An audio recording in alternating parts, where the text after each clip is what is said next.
Hey, what's up? I'm Switchback Mongo. No act, no storyline, no nonsense. Okay, maybe just a little.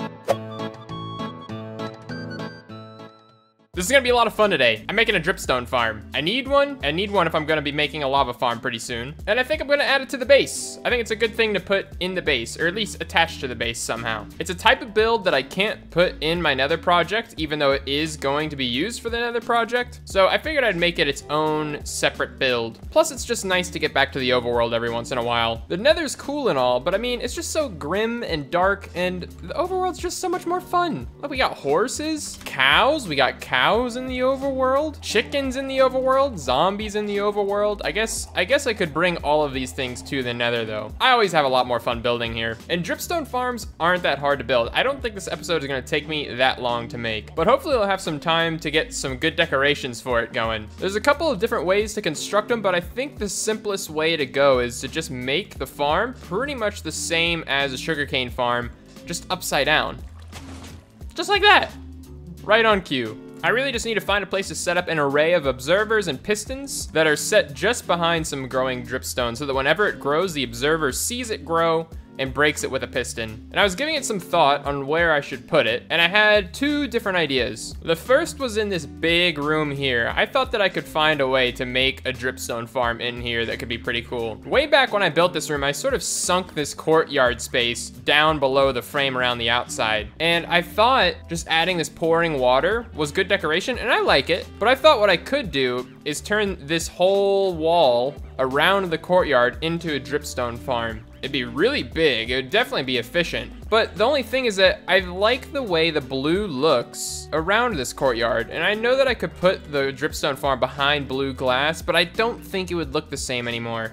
And I'm not, maybe the better place to put it would be right here behind my llamas and Mungo. This is sort of my side entrance to my base. And forever I've had these two doors that get right to where my beacon is in case I ever wanted to come change the effects of my beacon. Oh, and I guess I can still get into the coral capsule this way. Man, I can't believe I've just left this mess here like this. But really, this set of stairs in that hallway have really just had no use since I've built them. And so I thought a good idea would be to just carve out a big room here right behind my side entrance and just put the dripstone farm in here. I think it could be pretty cool. I think that's what I'm gonna do. Not a whole lot of explaining into the reason, Mungo. It's just kind of gonna happen. That's the great thing about these kind of episodes, is that when I'm not working on a mega project, I can kind of just build what I want because I want to. It's nice to take a break from mega projects every once in a while where you really have to think deep on those kinds of things. And then if you want to do just a single day project, you don't have to. It's nice, it's a nice trade. Before I start though, one problem I have is that this piece of pointed dripstone in my inventory is the only piece of pointed dripstone that I have. So I'm gonna need to take that, set up one piston loop, and just have that thing grow a couple of times so that I can at least establish the whole farm today. I hope that that would be the better move than going out to hunt for pointed dripstone. I should have an observer, and I should have a piston. I have no observer, but I do have a piston, so that's good. I don't even remember how to make an observer. I'm pretty sure it requires quartz, and that's a problem because I don't have any quartz. Cobble, redstone, quartz. We're gonna have to do some quartz hunting today. But maybe I do have a quartz ore block? I have 7. So if I'm not mistaken, I should have everything in my inventory to just make a 1-block dripstone farm right now. Observer here, piston right below it. Where does the redstone go? Oh, I don't even have the redstone. I'll figure this out. Isn't it just like this? Isn't that all it takes? Yeah, easy. And then I can put the dripstone block right here. I'm pretty sure that's a working dripstone farm. What do you think, zombie? Take a looky. Checks out? Thanks for your help. This thing is just so ugly. I'm okay with it right now though. I guess I'll just have to wait and see if it grows. I mean, I'm sure it's gonna grow, right? But for starters, I guess the first move I need to make is I actually need to carve out the space that I'm gonna be building in today. I gotta figure out the size of this room. So I wanna start carving the room here. And I hope that I can fit it in without running to the side of this mountain. This really brings me back to the early days of this series, carving out a room underground. I haven't had to do this in a while. Yeah, this is gonna be a pretty good sized room. Why is it not centered? What happened? Oh, I need to go 2 more blocks this way. Reverse carving. Oh my gosh, this is not an easy way to play. Hardcore Minecraft, but it's F5 only. Now that's a video. All right, this is a good sized room. I like this. This is a good place to build a dripstone farm. Why did I cut all of this out? It wasn't really a good move. Why did I do this? All right, is this dripstone farm working yet? That's not a very good sign. Okay, so apparently a piece of pointed dripstone takes about 100 minutes to grow. That's insane.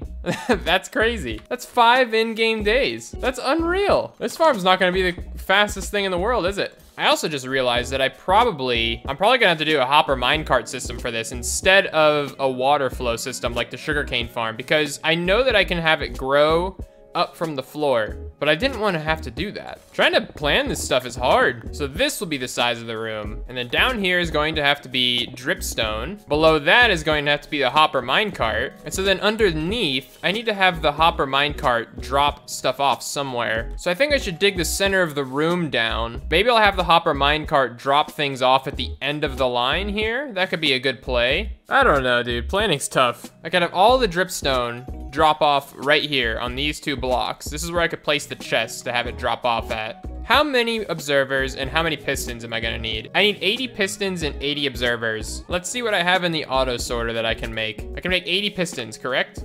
Yes, that's 80 pistons. Wonderful. Math is hard. Now for 80 observers, I'm gonna need 4 more stacks of cobble, right? Or am I gonna need 6 more stacks of cobble? I need a lot more cobble. I'm just gonna go get more cobble. Why is there a zombie all the way out here? He must be holding something. He certainly is. That was the only thing that made sense. No way did I take the haze tube beacon down. Aha, I knew I didn't. There was no way. It's probably been at least half a year since I've used this mine. What is this? Am I just like tired of torching stuff up? There's a lot of zombies here. Oh my God, that scared me. Okay, cobble. That's what I'm here for. Don't get sidetracked, Mongo. And now I need to go find quartz. I need just 80 pieces of quartz. That won't take long at all. And just like that, I'm done. I got it all. That's wonderful. Let me get all of my redstone and I can go ahead and set up the full loop of everything. I'm just gonna take it all. I really don't know how much I'm about to need. Let me test this though. What is the most efficient way that I can do this? I wanna have piston, observer, piston, observer. Just like this. Oh, that's easy. I had my redstone way wrong on the first part. I'm a dummy. Easy, that's nothing. I clearly miscalculated somewhere. Oh yeah, I miscalculated bad. I did pretty bad, way wrong. I did it way wrong. I need more quartz and I need more cobble.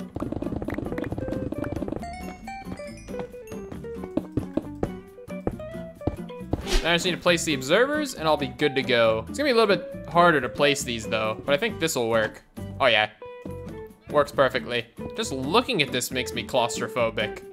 I'm not a fan. I just realized I'm gonna have to shift things over because this is, both of these observers are gonna be looking at the same piece of dripstone. What even happens in this situation? Everything fires, except for that guy, because he can't fire. But really, I mean, the pistons and observers in the right place. Don't worry, I went ahead and moved it off camera. And this thing still hasn't grown at all. Am I doing something wrong? It's been an hour and 20 minutes? Huh?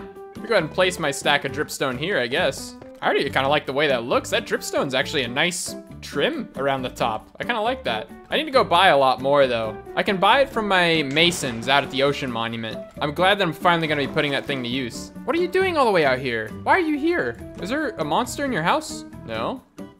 What are you doing here, Peepo G? It's been a minute since I've been here. Mason to pretty much finish the whole hopper minecart system. And I should have minecarts somewhere, I think.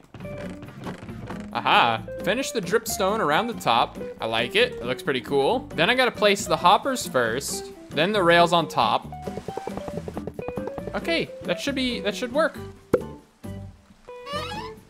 So now it should go back and forth the whole time. I went there fine. Perfect, okay, it's set. And so then, I should be able to just put dripstone here, and then things should get picked up from it, correct? Yes, yes, it works. That's so cool. That is so cool. So I just need a chest, one chest, and then all I have to do to actually get the farm working is set up the water. And that still hasn't grown right there. That's awesome. Oh, and I guess I'm gonna need to go actually look for dripstone now since that other one hasn't grown. Uh-oh, we have big fights going on right now. I'm just gonna let this all play out. See who is the last one standing. So many reinforcements right now though. Who's it gonna be? Skeleton's still going strong with that gold armor. It's all between the zombie and the skeleton. It's probably gonna be the skeleton that wins it. That gold helmet's gonna beat the chainmail helmet. Oh, that could change things right here though. That, I can't believe it. The zombie won. What am I doing right now? Like, what am I doing?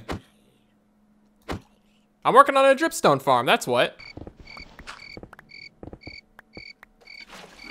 I mean, that's pretty much all that was left. But now, pretty much as soon as I place dripstone, that still hasn't grown, as soon as I place dripstone in there, it should be up and running. I wanna get that done tonight. I'm gonna go out to 1.17 chunks. I'm gonna hunt around for dripstone in caves and hopefully be able to return with some. I need a little bit over a stack. I need like a stack and a half of dripstone, I think. And I'm pretty sure I've seen a few ravines that have dripstone in it around here. Oh, this is a big, spooky freaking cave though.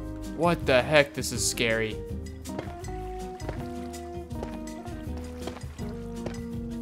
Got 11 pieces of dripstone though. I'll take it. Get me out of here.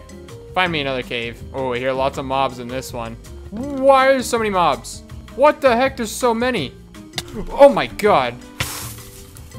Where'd you even come from, dude? Oh my God, there are so many zombies. What are all these creepers doing here? I'm not going in any deeper in caves unless I see dripstone. I'm calling that now. That's what I'm gonna do from here on out. But that's it, I'm already back at my portal. I guess I'm just gonna call it there with just 11 dripstone. I'm just gonna grow it and hope that it grows fast enough for me to just keep building my supply for the farm tomorrow while I decorate. Just gonna place it and keep my fingers crossed that it works. And then tomorrow, I come back here to decorate.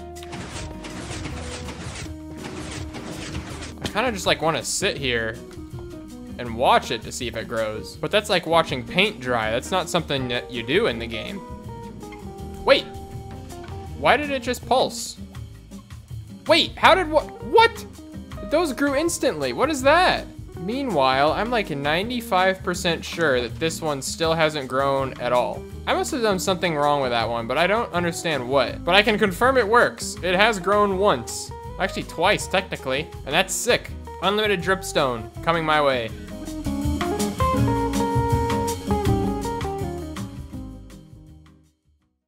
All right, it's decoration day, and I have a really simple plan for how I want this room to look, I think. I hope it's simple. I'm gonna be using all of this copper that I got last week. So that episode came in pretty handy. I need to go smelt it before I can use it though. I think the materials I've chosen to go in that room are going to be a combination of spruce and copper. I've always liked that combo. I've seen it a couple of places in the past and I think it looks really good, so I wanna use it myself. 8 sets of copper smelting. And I have some ore left. I need to see if I can get a good amount out of this. The answer to that is yes. 5.5 stacks out of less than a stack of copper ore. That's pretty good.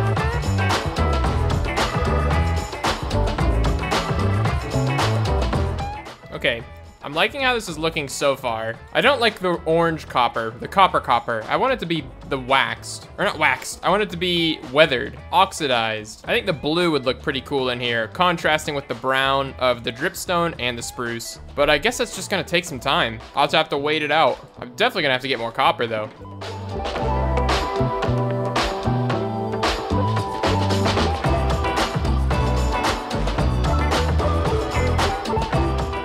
Now we're getting somewhere. This looks good. I need to figure out what types of glass need to go between the 2 bands of sea lanterns so that the dripstone doesn't get pushed out of the range of the hopper minecart. But I don't know what I should put. I want to use a colored glass, but I don't want to pick a color of glass until the copper oxidizes either. I'm almost wondering if cyan glass would be cool in here. I should try it. I have the materials to try it. I'm gonna do it. It actually does look pretty good. It almost makes me want to keep the regular copper. I think cyan glass is the way to go.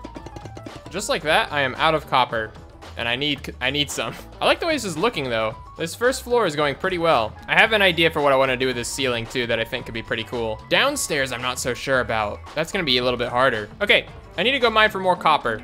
That's step 1.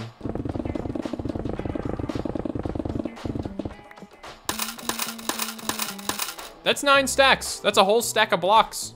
It's not bad. I don't even know how much more I want, honestly. That's the weird part. I'm starting to think that it could be kind of cool to decorate down here with bookshelves. I want to give that a shot. I still have a couple of stacks from my woodland mansion, but I'm also hoping that I have some villagers that might sell some. I don't remember, is that a librarian trade or not? Buddy, you sell bookshelves? No. What is this? Impaling? Why did I make that trade? I swore that's something that they trade. Oh, he does have them. 4 emeralds for a bookshelf. That's kind of expensive. But you know what? I'm gonna take it. But now the question is, how many of these will you sell me?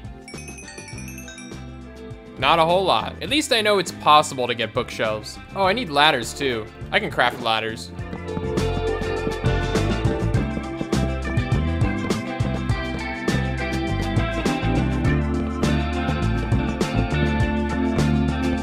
Yeah, that was a good play. This looks really good. I like this. Oh, there it is. Watch the minecart pick that up. Yo, it actually went. That's so cool. Well, I think I know how I want the majority of this room to look. I just need to figure out how I want the floor. I'll be honest. I woke up the next morning and was so excited to build this, but not awake enough to record my commentary. But sometimes that's just the best way to play. Sit back, place blocks, break blocks, move things around, and really just focus on the design and not so much on talking through every step of the way. I loved it. It was so much more relaxing, and it made me start thinking about the future of this series and how I make these Let's Play videos. Over the 1.5 years I've been running this series, I've really focused on improving my commentary while playing, but I think I've gotten to the point where that's the only thing I really focus on, and it seems to take the majority of my effort. I feel like I have to be at a certain energy level to record, which means there's a lot of time that I could be making progress in the hardcore world, but I choose not to, because I don't think my commentary will be good for a video. It's almost like I don't play this game when I want to. I only play when I'm hyper, you know? And now I'm starting to ask myself, why do I do that? Back in the early days of this series, I didn't care how awake I was or what kind of mood I was in when I recorded my videos. I just played this game when I wanted to play. And like, some of my best memories in this world are the times that I was the most sleepy or tired because I had been grinding to build so much. And I haven't had moments like that in a while because I try to avoid them now. So I'm thinking about changing my approach with these videos soon. I may start implementing more post commentary where I can really drive the storyline within each video in a much clearer manner than my typical fast-paced nonsense. And I think that'll just make my videos better in the end. I'll spend more time building and really be able to focus on explaining my ideas behind them. And not to mention, the post commentary is so much easier to edit. But really, I just want to get back to the commentary-free build sessions like the one on screen now. I think it'll make this hardcore world so much better in the long run, which in turn also makes a better series. So yeah, I bet you weren't expecting real talk from Mongo today, were you? Well, me either. But that's kind of the beauty of the traditional Let's Play. It's so much more personal than other types of videos, and I think that's pretty cool. And commentary or not, I'm glad to have put this build time in because this room is looking amazing. I am seriously loving the way this room is turning out. This is so much better than I thought this would go. I can't believe it. Azalea leaves are the best thing to come out of 1.17, for sure. I can actually have things that are green here in the savannah. That's awesome. I'm still undecided about what I want to do about the copper. Now that I have the whole room done, I actually really like the way the regular copper looks. But then that little bit that's oxidized there too is kind of cool. So I don't know, I'm gonna let it all oxidize and make some decisions later on. It's so cozy down in the library section with the fireplace and the chimney. Oh, this is awesome. And I think the coolest thing about it is that it really goes to show that I've improved so much as a builder since I started this series. This is essentially the exact same type of build as all of the rooms in my original mega base, a project that I completed last October. And this is hands down way better than any of the rooms that I've made. So it's almost like if I were to redo my mega base right now, I'd be curious to see how much better it would be now. I loved working on this. Mega projects are always cool, but little single day builds like this are always awesome. It makes for a bit of a different type of episode, but I hope you enjoyed it just the same. I think I'll be continuing on the Nether project for next episode. I need to finish my potion brewery. And then hopefully by the time that's done, I'll have enough dripstone here to start working on the lava farm. But for now, thanks for watching, and I'll see you in the next one. Tell them bye, Moongo.